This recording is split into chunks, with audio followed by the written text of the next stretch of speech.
Hello my friends and welcome to the Bob Anime and Games to Disney Zone. Well, it's October, and in celebration of one of my favorite holidays of the year, Halloween, I think we should change it up a little bit and maybe take a look at characters who will always provide some of the most scares in anything horror related, villains. While it's true not every story needs an antagonist, when it comes to horror, you definitely need a villain or at least some kind of malicious outside force to generate the necessary scares. When handled well, you can end up with pure unleaded nightmare fuel. When handled poorly, you get Eli Roth's hand-me-downs. Ooh, face! For this month, I'll talk about what makes for a frightening and effective baddie. So to start off this month right, let's talk about...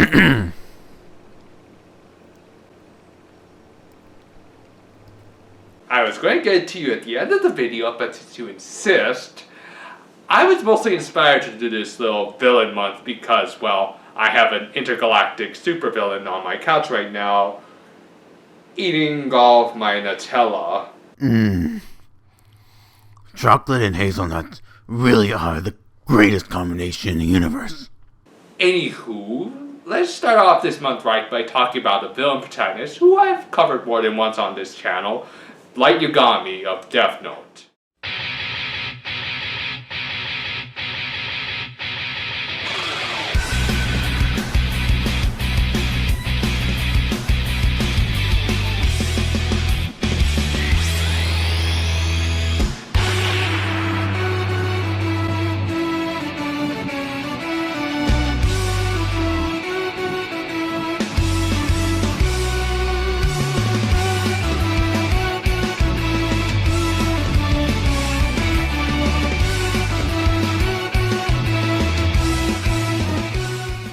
As easy to use as the Death Note sounds at first, it's actually a little bit more complicated than you'd expect and isn't for everyone.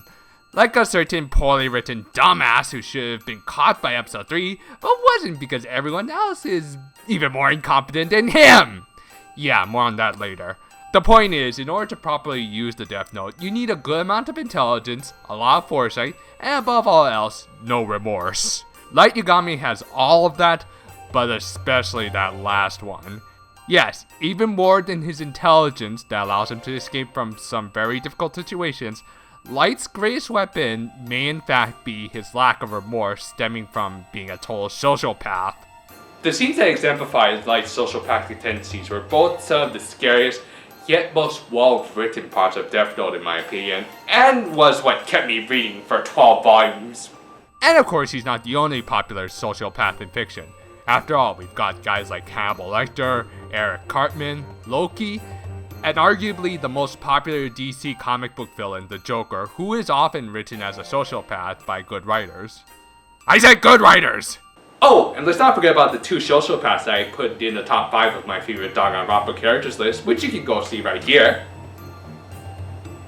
Yeah, but anyway, what is it about sociopaths that both frightens us, yet intrigues us so much?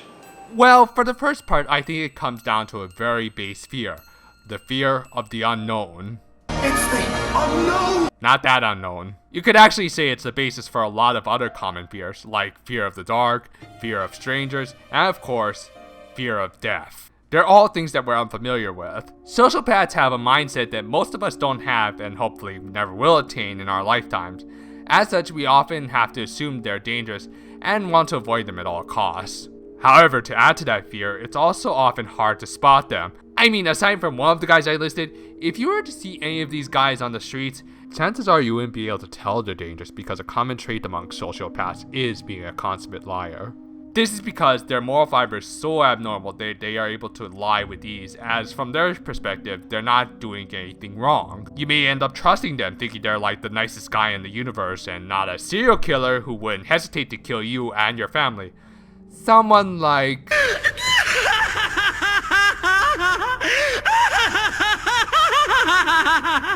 him. Yeah, the scariest part of Light Yagami is just his ability to act like a normal person. Unless you're reading the story from his perspective, you might not be able to tell how much of a monster he truly is until it's too late. However, as the reader, it's hard to take your eyes off of his evil doings. Death Note was an enjoyable manga because it was fascinating just to see the many creative ways in which Light managed to deceive the authorities. Again, going back to the guys I listed earlier, even though they're bad people, can you honestly deny that they lacked any charm? Was gravelly voiced Batman the thing you remember the most from The Dark Knight? Was the narrator from Fight Club the crazy guy you wanted to see in Red Dragon? Or what about Eric Cartman? Never mind. I know he has his fans, but I honestly don't care for him. But you get the idea. They have an undeniable charm to them despite their insanity and rootlessness. I think all of the root of that charm stems from their dedication to their depravity. Often they do come off as overconfident and smug, but at the same time, you kind of wish you had their confidence. They're just so gleefully invested in their wrongdoings that it kind of makes you want to join in even though what they're doing is wrong. Now of course your mileage may vary with these characters, like I just said, I don't care for Cartman, but I know he has his fans. And while I like Light Yagami, I know he has his detractors. But even for those who plain just don't like him, they also probably have a hard time denying that he has a commendable amount of zeal. In fact, there was actually a one-shot story published about a couple years after the last Death Note chapter that showed what would happen if the Death Note fell into the hands of someone who didn't quite have Light's twisted convictions. He ended up cracking under the pressure and wrote his own name in the book. Which is why I don't understand why some idiot thought it would be a good idea to remove that aspect of his character for the J-drama. In preparation for this video, I marathoned that crappy ass drama. I know I said I gave up on it in my last video, but I had to watch it for the sake of this analysis. That, and I figured it was going to at least be a marvelous train wreck that it would at least give me a laugh. It did.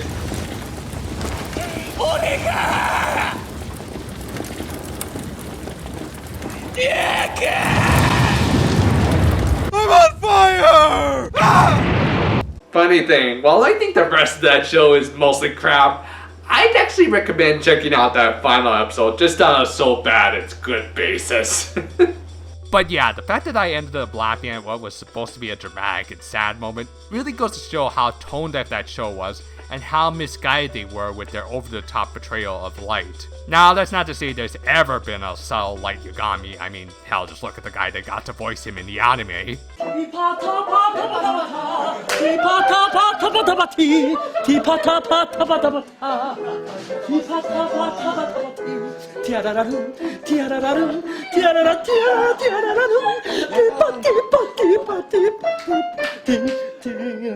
And I'm not totally blaming Masataka Kubota, as I do think he did his best with the script and even delivered some solid performances. But the problem is that he didn't sell me as an engaging evil mastermind, especially when he oversold his early scenes like this. 何もできないから吠えてるだけでそうなってないからキラが生まれたんだよ警察にこんなことできるっていうのができないだろ犯罪者はちっともいらないじゃないか喜んでくれる人がいる救われる人が大勢いるそれがキラだよお前にできないことがキラにはできるんだよキラの邪魔をさせない Misery, that's what you've chosen. As a result of scenes like that, it was hard to take him seriously, not just because it came off silly, but also because he comes off as such a wimp. This one scene ended up resonating with me for the remainder of the series and made it really hard for me to take him seriously. Hell, even after gaining some confidence in later episodes, he still ended up brooding and never really achieved the same amount of admirable dedication and drive that the original had in his wrongdoings. He came off more like he was being strung along by an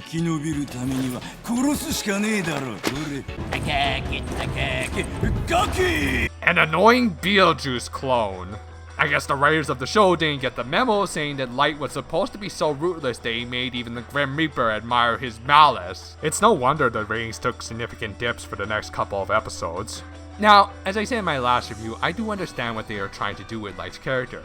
They were trying to make him more accessible to the average television viewing audience. But as I watched more episodes, I began to realize something. The J-drama writer's idea of the average television viewing audience is mostly made up of the tween demographic. You know, the demographic that still enjoys the teen protagonist, even though Light must be at least 20 years old to work at a pub, whose main traits are his angst and his good looks. So instead of the charismatic villain protagonist that many of us grew up with, they produce a sympathetic anti-hero who's a whiny, angsty little twat! Though he's still killing as many as the originals, so I think that whole sympathy thing doesn't quite pan out. Heck, I think even the angsty teen-loving demographic has faded out over the years, judging by the reviews the show got in its home country. But still, as they say, Well, the chart says, if you enjoyed this J-drama, that's fine, but in my opinion, it had about 1001 problems, with story, casting, and of course the portrayal of some of the most memorable characters in manga. You just cannot remove the charm that came from making Light Yagami a total and utter sociopath. That's what made him so damn memorable as opposed to angsty protagonist number 739, who's doomed to be forgotten as yet another product of outdated focus groups. Really, even though I had problems with the second half of Death Note, I still think this is a great series overall that really doesn't need any further adaptations or reimaginings at this point. I mean, I actually hear they're making yet another movie in Japan that's gonna have like 6 Death Notes in it. Sounds like a cheap cash grab to me. But okay, maybe I'm being a tad bit too harsh. I mean, I hear they're also making an American film adaptation of Death Note, which, considering I enjoyed the Japanese film adaptations, maybe this will turn out at least passable. I mean, as long as you get a decent actor for Light, like somebody who at least has a good filmography, and not just some, I don't know, former Nickelodeon child actor who was on a crappy sitcom that was like the boys band equivalent to Hannah Montana.「